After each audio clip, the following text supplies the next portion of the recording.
आपसे, क्योंकि विषय आपकी पार्टी से सीधा जुड़ा हुआ है। राहुल गांधी कहना क्या चाहते थे? ब्रजेश भाई कहते हैं ना कि हर आदमी में होते हैं 10-20 आदमी, और जिसको भी देखना हो कई बार देखना। राहुल गांधी जी ने ये बात पहली बार नहीं कही। आप तो काफ़ी अरसे से उत्तर प्रदेश की पॉलिटिक्स को देख रहे हैं।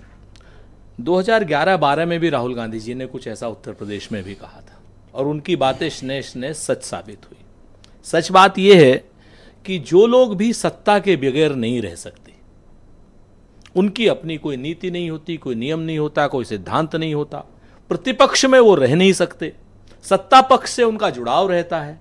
तो ये जितने सूरजमुखी के फूल हैं, जो सूरज की तरफ देख करके ही अपना काम चलाते हैं, तो ऐसे लोगों के लिए राहुल गांधी जी ने कहा है, और ऐसे लोगों को आप अच्छी तरीके से जानते भी हैं, मानते भी हैं। यहां पर मैं अपनी पार्टी के अलावा एक अधिवेशन की मैं आपसे चर्चा करूं। सुनील भाई यहां बैठे हुए हैं, आगरा का सम्मेलन था इनकी समाजवादी पार्टी की राष्ट्रीय कार्यकारिणी का।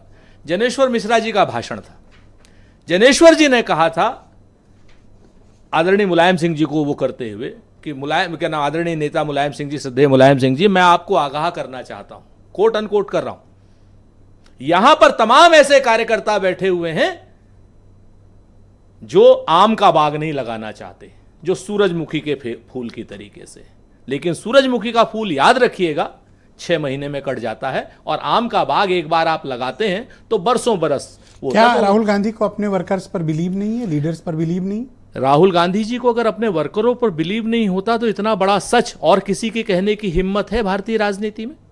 आप मुझे बताइए। ये पॉलिटिकल स्टेटमेंट भी तो नहीं है, ये एक्टिविज्म है जो वो कर रहे हैं। नहीं, आपको लगता है, लेकिन उनके शेरों को लगता है, उनके बब्बर शेरों को लगता है, उनके जो कार्यकर्ताओं को जो उत्साह बढ़ाते हैं, वो तो आज की डेट में उत्साहित है कार्यकर्ता। बब्बर शेर तो लोमड़ी है, वो खुद ही बता रहे हैं। दोनों तरफ उन्होंने बिल्कुल नहीं कहा इस बात को। ना, ये आप कह रहे हैं। उन्होंने, आप अगर उस चीज को लाना, उन्होंने कहा 20, 30, 40, हमारे कार्यकर्ता तो करोड़ों में हैं। उन्होंने कहा 20, 30, 40 लोगों को निकालना पड़ेगा। गुजरात में है कि देश भर में है? देश भर में। आप उठाइए ना, ज्योतिरादित्य सिंधिया को आप क्या कहेंगे? आप मुझे बताइए, मैं नाम लेके कहता हूं। अशोक चौहान को आप क्या कहेंगे? नाम लेके कहता हूं। मैं तो कमलनाथ को भी कुछ नहीं कहूंगा। आरपीएन सिंह को आप क्या कहेंगे? अशोक गहलोत को भी कुछ नहीं कहूंगा। अशोक गहलोत साहब के बारे में आप बिल्कुल कुछ नहीं कह सकते। वो राजस्थान का गांधी है, इस चीज को पूरी तरीके से याद रखिए।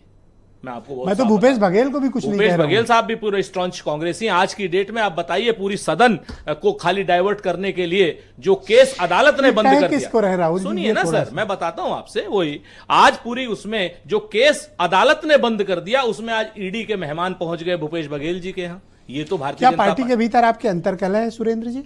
अगर आप कुछ जो सत्ता परक जो सूरजमुखी के पौधे हैं, अगर आप उनको ये मानते हैं कि वो कोई कलह पैदा कर सकते हैं, तो जो शख्स हमारे यहां पर छुप करके काम कर रहा होगा, वो कलह क्या पैदा करेगा? निकाल दीजिए, आपके पास तो अथॉरिटी है। निकालते भी जाएंगे, ऐसी बात नहीं है। ये भी तो डर भी तो होगा कि कहीं टूट ना हो जाए। नहीं, ये चॉइस ऑफ, देखिए एक चीज बहुत स्पष्ट जान लीजिए, राहुल गांधी वो शख्स हैं जो निडर हैं, और जो अपने कमिटमेंट पर बात करते हैं, जो जाति जनगणना की बात करते हैं, संविधान बचाने की बात करते हैं, जो है आरक्षण बचाने की बात करते हैं, लेटरल एंट्री को खत्म करने की बात करते हैं, जो हमेशा बात करते हैं आज की डेट में जो टैरिफ, अपनी कमजोरी को बाजार पे खड़े होकर सार्वजनिक तौर पर बोलना राजनीतिक रूप से घातक भी होता है। ऐसा कोई स्टेट्समैन ही ऐसा काम कर सकता है जो अपनी कमजोरी को खुलेआम, नॉन पॉलिटिकल भी तो जो आदमी डरपोक होगा वही इसके जो है ऊपर नीचे की ऐसे आदमी को नॉन पॉलिटिकल, ऐसे आदमी को स्टेट्समैन कहा जाता है। ऐसे आदमी को एक्टिविस्ट भी तो कह सकते हैं। राहुल गांधी जैसे आदमी को स्टेट्समैन कहा जाता है, इस चीज को याद रखिए। ये राजनीति का परिपक्वता भी हो सकती है। नहीं, राहुल आवेश में, जोश में, जुनून में नहीं। आप गांधी से उठाइए,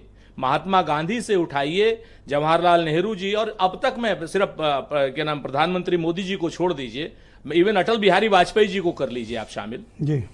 तो अटल बिहारी वाजपेयी जी तक अपनी कमजोरी को खुलेआम कहते थे। नेहरू जी भी कहते थे। वो कहते कि हम 50 साल तक इंतजार कर लेंगे, आपका वर्कर नहीं कर पाएगा। नहीं, देखिए एक बात जान लीजिए, आपका लीडर भी नहीं कर हम एक स्पष्ट जान लीजिए कि हम सांप्रदायिक ताकतों से किसी भी तरीके का प्रत्यक्ष या परोक्ष समझौता नहीं करेंगे। हम चुनाव हारें चाहे चुनाव जीते, समाज को बदलने की हमारी लड़ाई है, और हम समाज को बदल करके ही रहेंगे। एक बड़ा वर्ग है जो मानता है कि इस राहुल गांधी के इस स्टेटमेंट से कार्यकर्ताओं का, पदाधिकारियों का फील्ड में मनोबल गिरा है। ज्योतिरादित्य के जाने से कौन सा गिर गया? ज्योतिरादित्य के जाने से तो मैं आपको बताऊं, गद्दार हैं आपकी पार्टी के भीतर, आपके नेता खुद ग्वालियर के क्षेत्र में आप एक्शन नहीं ले रहे। सुन लीजिए, ग्वालियर के क्षेत्र में हम लोग और ताकत से आए। आप तो ग्वालियर के प्रभारी रहे, खाता खोलना मुश्किल था। किसने कहा आपसे? कितनी खराब हालत आप थी सुन आपकी। लीजिए, आप 34 में से 19 सीटें जीते थे वहां। अरे बुरी तरह हार अरे हुई 34 में से 19, बाकी जगह पर हमारे ग्वालियर क्षेत्र में तो लोग सिंधिया जी से नाराज थे। हीरो वाजपेयी जी को बुलाना चाहिए। आप हीरो वाजपेयी जी हमारे मित्र हैं, हीरो वाजपेयी जी को कहने दीजिए, तो पार्टी का हमारे आंतरिक मामला है, इसमें तो हमारी आपकी डिबेट होनी चाहिए थी। आप बाकी सब लोगों को नहीं, करिए, जिन्होंने प्लान किया है आपके यहाँ लोग, हम उनसे तो पूछें, मजा लीजिए उनसे पूछताछ होनी चाहिए कि अरे नहीं? सर, आप डिबेट नहीं, आज मजा लेने के, सीएम ऑफिस से आज मजा लेने के लिए फोन आया है। अच्छा, तो चलो जो अकबर रोड से फोन आया है उसके बारे में थोड़ा बात कर लेते हैं, या 10 जनपद से कुछ सवाल आए हैं कि 10 जनपद निकाय